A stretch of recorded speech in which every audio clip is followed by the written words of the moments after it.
Hey girl, let me tell you about this podcast. Girl, everybody has a podcast these days. But this one interviews new and interesting indie artists. It's called Indie Artist Music Hustle with Blonde Intelligence. Really? Where can I find it? It's on all podcasting platforms, streams live on social media, and on rpentradio.com. What'd you say it was called again? It's called Indie Artist Music Hustle with Blonde Intelligence. Girl, I'm gonna have to check her out. Give it a check, girl. Welcome to this week's Blonde Intelligence. I'm your host, Miss Roni, and I always seek to give you exquisite cranial repertoire. This week, I am going to talk about a couple of things. One thing is about the rap battle. I don't even know what kind of battle you would call it, between the Harris Boys, I'm going to call them the Harris Boys, and 50 Cent. But first, I want to talk about Mr. Tendernism. From my understanding, now he's got a building in Texas where he's going to open his own restaurant or food truck, and that he has a GoFundMe, and I'm all for that. But I really think, business-wise, if you're going to compete against Destination Smokehouse, that he probably should have opened maybe food trucks in the California area to give them direct competition, because in Texas, everybody barbecue. So I lived in California for a little while, and it's not saying anything against the restaurants and whatever there, but moving from the South to the West Coast there, I could not get satisfied at a restaurant with my food.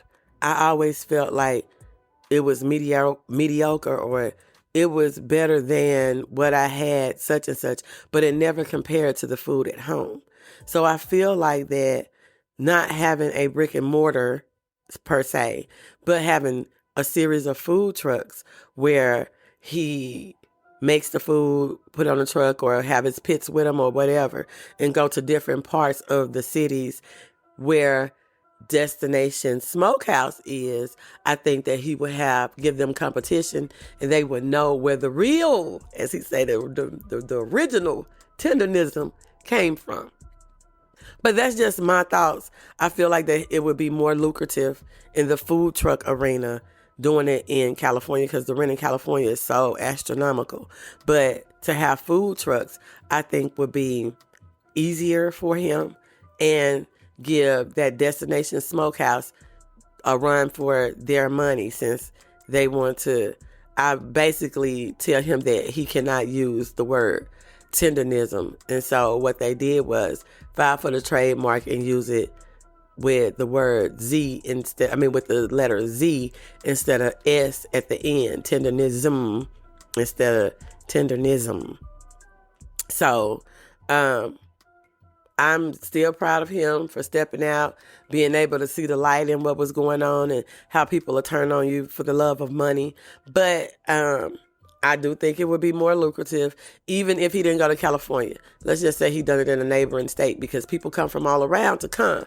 So people, not as much as they used to, is really falling. Go to Las Vegas, go visit the different places in Arizona. So those areas that's close to the West Coast, closer to California, that people would travel to go to get this food.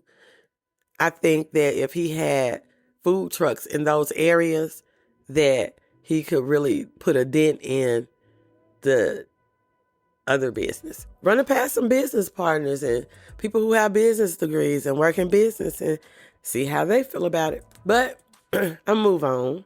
I was watching several different reaction videos, but I saw that someone put in a comment that in the South, you don't talk about people mama. And I think that 50 forgot about the rest of the family. I'm just saying, it's kind of like a little guy walking home by himself, and he get bullied by the big guy, and the big guy thought that he had the upper hand, but then the little guy go home and he got 10 brothers and sisters that's ready to whoop some ass.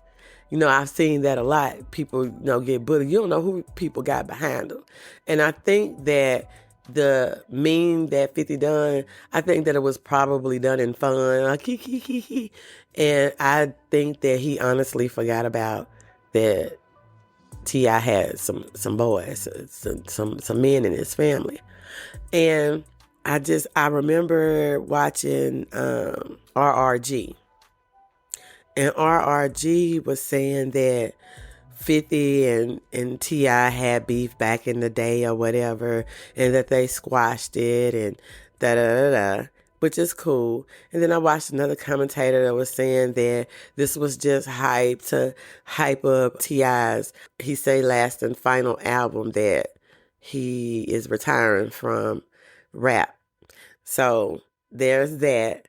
And then, T.I. will talk about anything.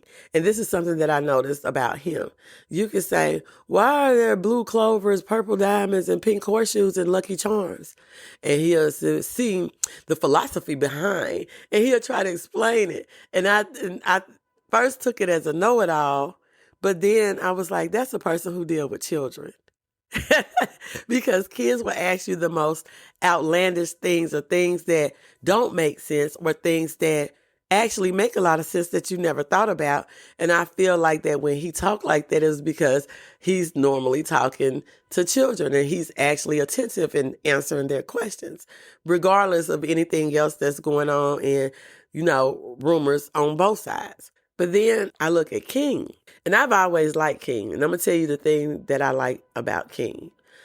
Ever since, because I feel like they kind of grew up with us when we were watching The Family Hustle, even though King said it wasn't like what he said. He'll leave and go to his grandma's house, and his grandma stayed in the hood and da-da-da-da. Fine, all that is good. But one of the things that I noticed about him, even as a young one, he will always be the protector. He was the protector of Major. He was protector of his big sisters. And he would get mad and want to fight. I noticed that about him from being a child. And it seemed like when he wasn't there, then he was okay with Major going to the auntie, because the auntie served as, more than one mother figure in their household. But what didn't surprise me, now let me back up, because I hadn't listened to King's this song. I listened to one of T.I.'s, and I listened to Damani's. But I heard King's, and I was like, oh, Jesus, King, why? And I understand that moms are off limit, but you already have an advantage in being raised by your mom and having your mom there. I think digging into the fact that that man's mom is no longer here, I don't think that it warrants the wrath that you have given him. I think it was a little over the top. But then what I didn't expect was Damani's response, because I remember him, The Family Hustle, and he wasn't a big talker. He was more of a quiet one. He seemed a little shy or whatever. So then, how you have to realize that kids grow into grown men. And I feel like both of them use colorful language. King used colorful language, and he did a lot of cussing and all of that. And I think people was off put by that, but I wasn't, because I just call it colorful language. And studies show that people who use a lot of profanity is normally the most honest people that you will ever meet in your life. So when he just didn't say, well, your mom is dead, he was like, your mom is dead as fuck. Okay, so the way that it said it and the language that was used, both said the same thing, but one had a bigger effect. I was surprised by the money. And I watched many actions and reaction videos about it. And a lot of people had great things to say, that he was calm, that he was polished, and that he was grounded. And he had gained many fans from his delivery of this diss track. And I can agree with all of those things. And although T.I., King, and Damani all had the same message, it was told different ways. And the way that the money told the message, I think is going to stick in people's heads more on a musical level and take him more serious as an artist. I mean, to be compared to Kendrick Lamar, Meet the Graham, and this is like, I know you release other music, but this is like the first time that it's like many eyes is on it, is like a big accomplishment to me, even with T.I. being his dad, to be compared to Kendrick in his prime right now. And he's like really being opened up to the world right now, the money. I think that's a great analogy. So although they said the same things, I think out of all of them, not even just thinking about the diss, because I think that the beef might not pass, but I think the going back and forth probably will. But the money as an artist is probably going to stand even after this. And I was thinking about verse, Proverbs 22:6, train up a child in the way he should go, and when he is older, he shall not depart. So one thing that I can say, regardless of whatever is I think that even though King came the way he came, King is King. That has always been him, except for the fact that he wasn't doing cussing at the time when he was little. He probably was when he was saying this. He went to the bando, but he's always been that protector. And I think that was instilled in him to be a protector. And that's the reason why I don't think that T.I. had to say a word to any of his boys. I did notice that when I think King was live or something, I did see Major walking around in the background. And I was like, oh, Major with the shit too. He just not one of those kind of kids. He's more a professor. He's more strategic. So the quiet ones you have to watch. I think the money was very direct. And I think that by the fact that these children, these young men calling this man by his first government name and playing the same game with him that he's playing is kind of funny. I think people need not to read too much into it. And I think that it is T.I. and the family hustle. T.I.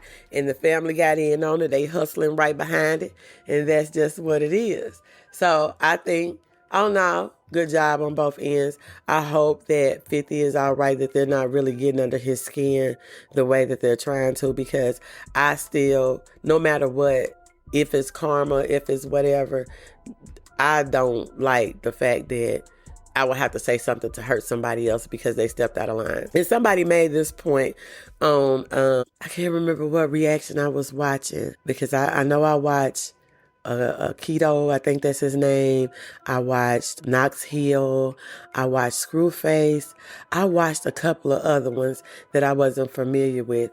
But in one of them, somebody made the comment about The Wire, where, what was his name? The one with the scar.